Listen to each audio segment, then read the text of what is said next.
This is Yamato, but also Odin. This is Odin, but soup. This is Odin, but the original Odin.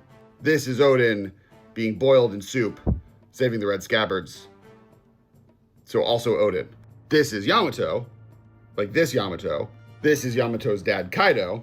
This is also Kaido. This is Yamato fighting Kaido. This is Odin fighting Kaido.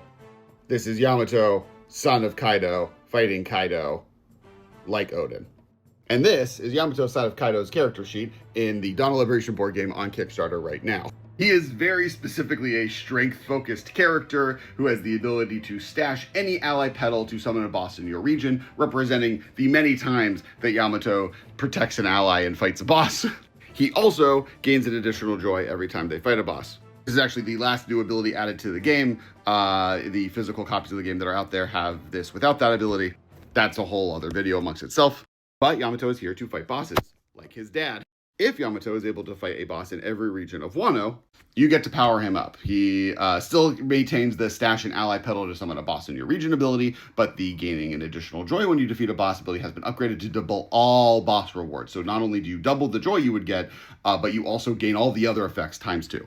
Yamato has also the highest strength stat in the game outside of Luffy. Luffy has a 4 and a 2 in Plunder. Yamato has a 4, 1 in Lore, 1 in Plunder, because they're better at books. They read Odin's journal. That's what inspired them to become Odin. They might know what the One Piece is. They definitely know what Luffy's dream is. They're also slightly worse at assisting with strength, but much better at assisting at everything.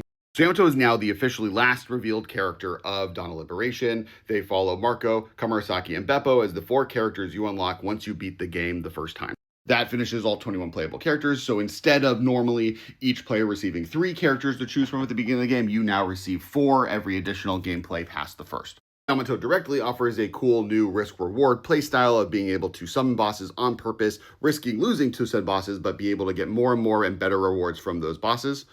One last thing I do want to cover about Yamato is my favorite reference on the Yamato card in general. He has to fight a boss in each of the 6 regions. So after you defeat Wano, after you finish the first playthrough Wano, you can take Yamato and go on an adventure across Wano, visiting each of the different capital areas, fighting enemies in those locations, gaining allies to eventually continue and follow the path of Odin doing the same. And if you don't know, that is what happens after Wano. Yamato has a series of cover stories where they go across the land of Wano, recruiting allies and fighting against different enemies across the board.